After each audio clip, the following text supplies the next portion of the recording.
Welcome, everyone. This is Coffee with a Founder, where we interview founders that have raised venture capital, that are doing the crazy game of being a venture backed startup and hopefully are exiting it at some point, and what it means basically to be a venture backed founder, because it is no easy feat.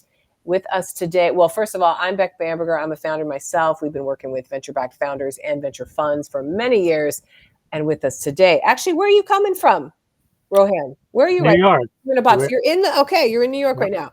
we're Rohan in New York. Parikh, he is the co-founder and CEO of Keye, which is working in the diligence space as it relates to AI tools to help due diligence for private equity groups, VC funds, I believe, and a lot of other folks. Welcome and thanks for being here. Thank you for having me back. Yes. So, why this problem? Why did you want to work on diligence of all the things you could? Yeah, I think it's a really interesting. Yeah, totally. Really, first of all, live the problem day in, day out. Just quick background on myself, which will Yes, help viewers get in deeper understanding. Uh, so I have you about come from 7 years banking, of of course. experience. You Yep. come from banking, have worked across uh, different segments, global markets, banking, structured Accenture as well. financing, Yep, yep. Accenture as a consultant as Hmm. well. So have a really deep understanding of how numbers work, and how important is it to get deeper into the numbers and understand what exactly is happening with either the firms you're due diligencing or the Hmm. firms you are interacting with. And this always stays a problem in the last 40, 50 years, since private equity especially has kind of gained traction. uh, a lot of numbers have come in. People are now collecting a lot of data, and Hmm. then trying to decipher that data and understanding what kind of insights you get has become more and more complex. Hmm.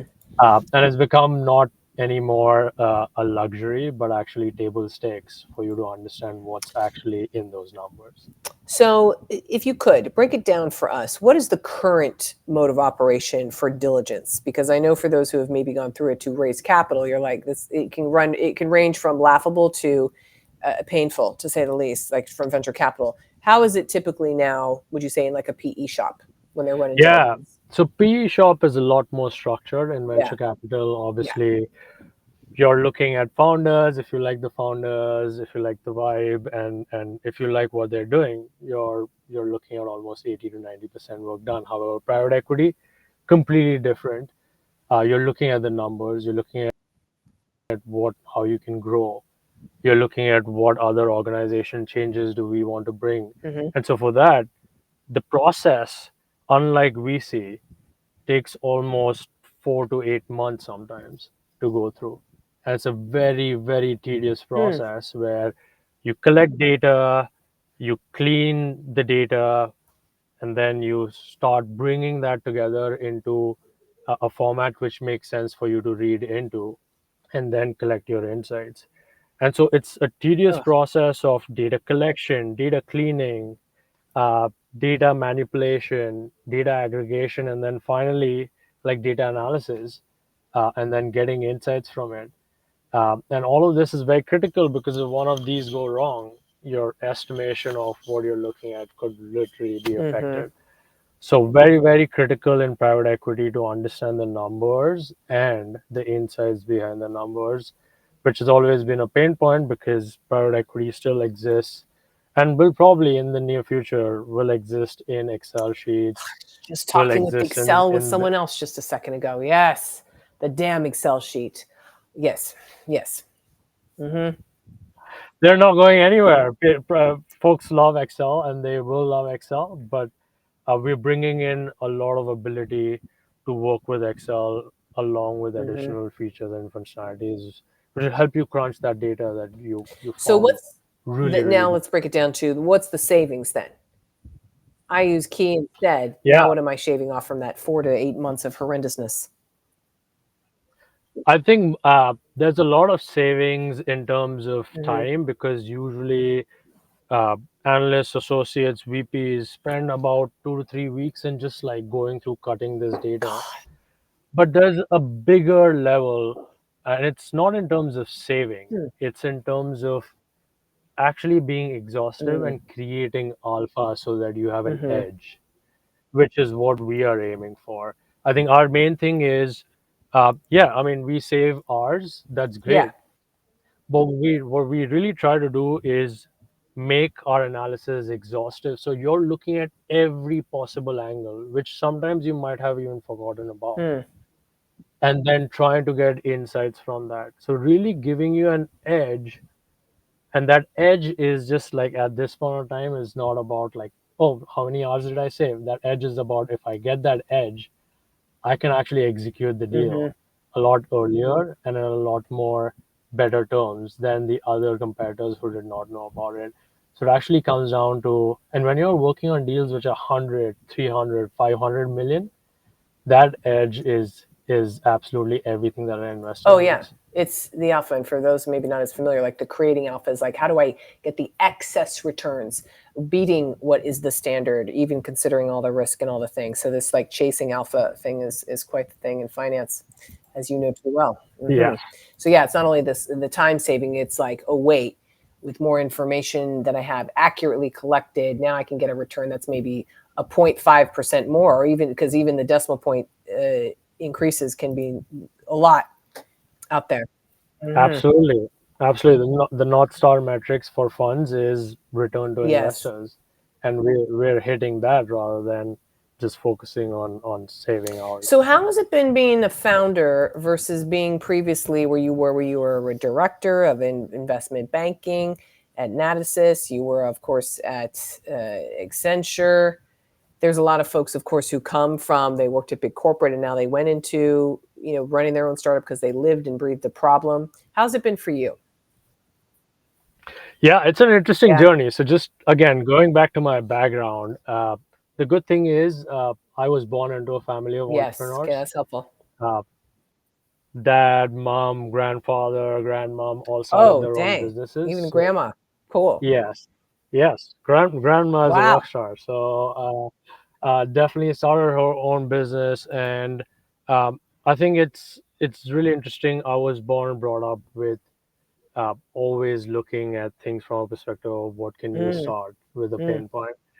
The reason why I went into a bank was interesting because I wanted to understand how corporate world mm-hmm. works, and inside the bank also give the reason why I stayed for like 6.5 years. That was never the Yeah. intention. I thought I was a T+2 uh, student, and then after that I would kind of start something on my own. But found the right people, found the right Hmm. team, got a lot of independence in that, and so we grew from almost 6x, 7x in terms of revenue in a bank, which is kind of unheard of. And so Wow. it was in a bank by itself also a small team which is growing Yeah. massively, Yeah. Banks don't grow like and the that. ability to kind of Mm. Hmm. yep. And so that team grew, and so we were able. I think it was more of entrepreneurial setup, but just like not in a setting where I am founding my own thing. So it always led to that, and then finally I had to take the decision of like, hey, this was my calling and something that I wanted to do, and took that decision and just left. I guess went ahead with the risk. But it's been an amazing journey. A lot of ups and Of downs, course. as you That's right. probably That's why we're know, on the Beck. show. Uh, but would not do So anything you just else. said you discovered it was your calling. Was this something over time and it trickled into your brain, or did you have a like a aha moment where you're like, "That's it, I got to do this"? No, it was It actually wasn't over over time. time where I always wanted to do it, but did not have the conviction. There's always things like, okay, maybe one more year, let's try it, and then let's leap into it. I think timing also makes a lot of sense. Mm-hmm. Where I came to a point where uh, the bank probably could not grow much in terms exponentially that we had in the last 4 or 5 years that we were growing, and so as a result, uh, thought it was the right time for me to move on and actually start something on my own. So timing and just had that idea of like doing something by myself. Okay. So a trickle that came to fruition eventually for you. Yes, Sometimes it is that, exactly. and then you go, you wake up one day and you're like, "Oh, this is the thing. I was already moving to it." Yep. Yep. Drifting along, drifting to the thing. Okay. And then you did Y Combinator. How was that? That's the gold star, of course, for Uh, everybody. But yes, tell us more. No, it was awesome. I think great forcing function. It got all of our founders Hmm. together. We were grinding. We had a hacker house, the Yep. usual, uh, and it was an experience. It was one of the most stressful periods, but it was stress in the right way. Wait, yeah, Where why stress? I mean, building anything from scratch is stressful, but would you give it because of the crowd that you're around? yes, absolutely, Mhm. absolutely. I mean, there were people in my batch. There was a 16-year rocket Yep. scientist. There was and there were people who were all like knocking out six-figure ARRs in a couple You're of like, damn weeks. it. Uh, yeah, and so as a result, I think So it's like peer pressure it's stress. definitely it is real peer pressure which makes you Yes. work. Uh, and so that's what it did for us. It was pretty transformational, and especially as I've told this to Gary before, any other way. Oh, that's great. What an endorsement. Go Gary, who's running that shop still. Yeah, there's nothing like the energy and the momentum of like everyone cranking along, working on their own things, which is why I think, as I've mentioned on this show before, there is a revolution upon us of like the analog being in person, feeling the energy from people doing that. That doesn't mean you have to return to work 5 days a week. No, but something to be said about having the in person, feeling that, especially that level of YC people who are crazy, all being in the same space. Yeah, I mean, I always say the biggest, the greatest invention of all is the most simplest one, which is the whiteboard. And if you can Right? sit down and crank through or uh, I love just it. brainstorm on a whiteboard, there's nothing like it. Oh, I freaking love a whiteboard. That's true. Hmm. Speaking of whiteboards, then, how often are you doing that with your team? You're all together in New York, or how would you say?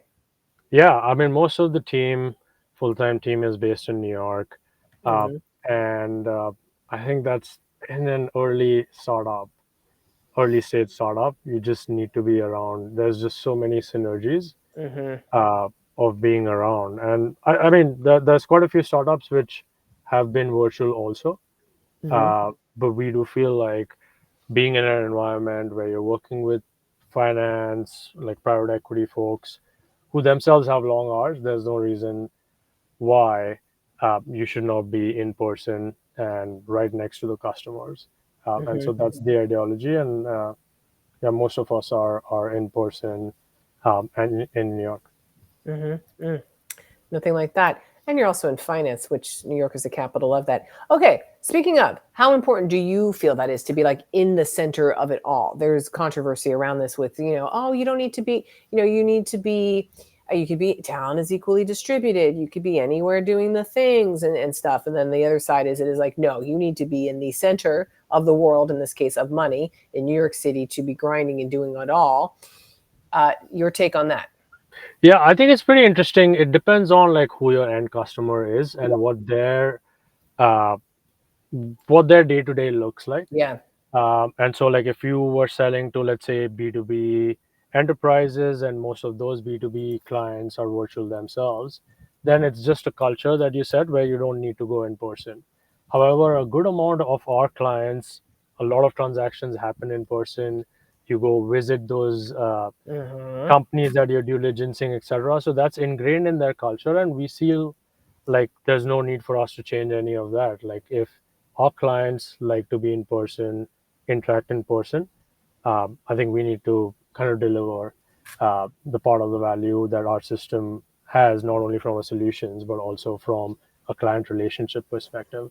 And so I do feel like the end market customer and uh, how they they have their workforce etc set up like really is dependent on whether you want to go virtual or whether you want to go in person. Mm-hmm. And will you consider some of the virtual, or are you going to stick as much as you can to New York?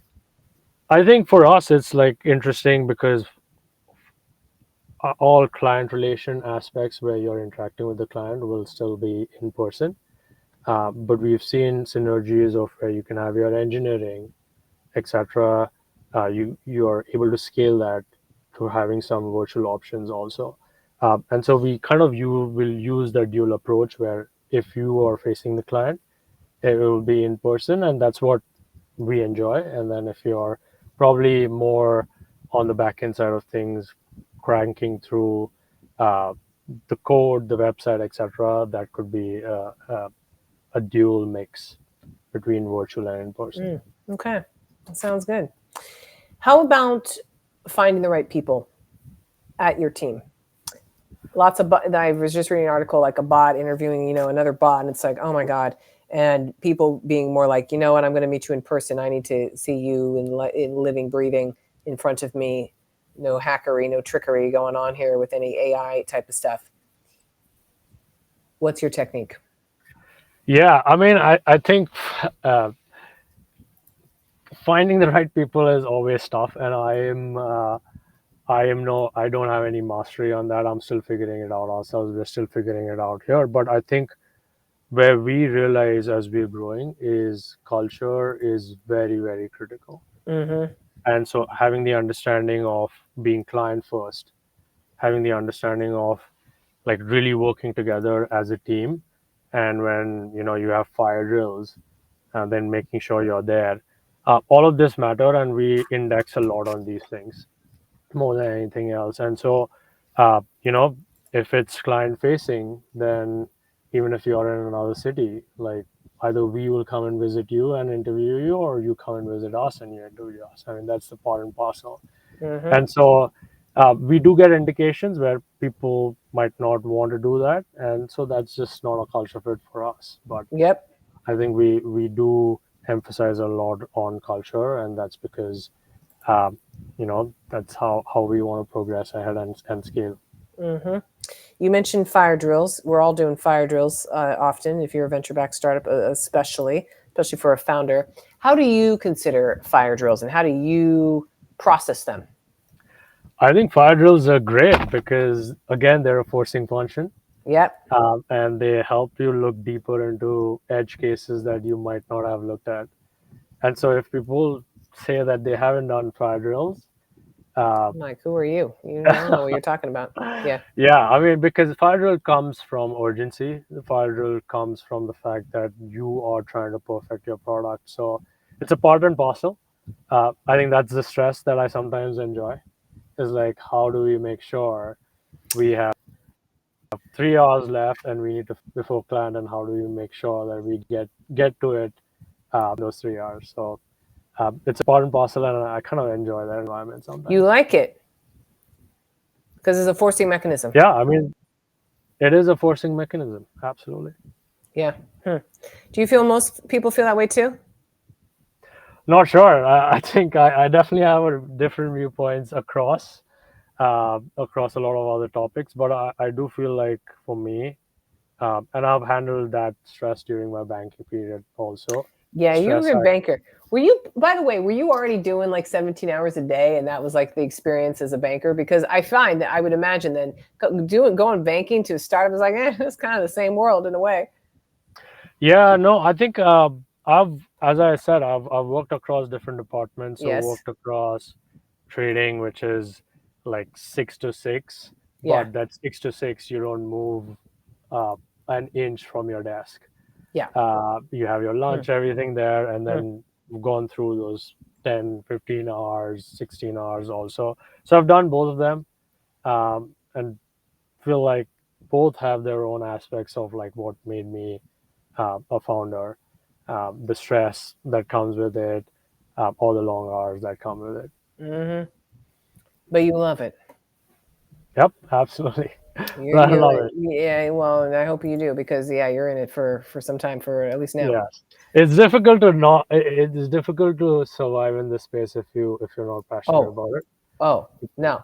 And also, do you feel it gives you a leg up coming from banking side in hustling in New York to now transitioning as a venture back founder? I'm not sure if it gives me an upside, but Okay. I do feel like, for example, if you come from tech, then you Yeah. probably know how products work. If you come from banking, trading, etc., you've been in stressful situations. You know that when you tell something to clients, you need to deliver. that. And so like different, I think, set of points that come across with different industries that you can bring from a founder level. It's kind of like banking boot camp.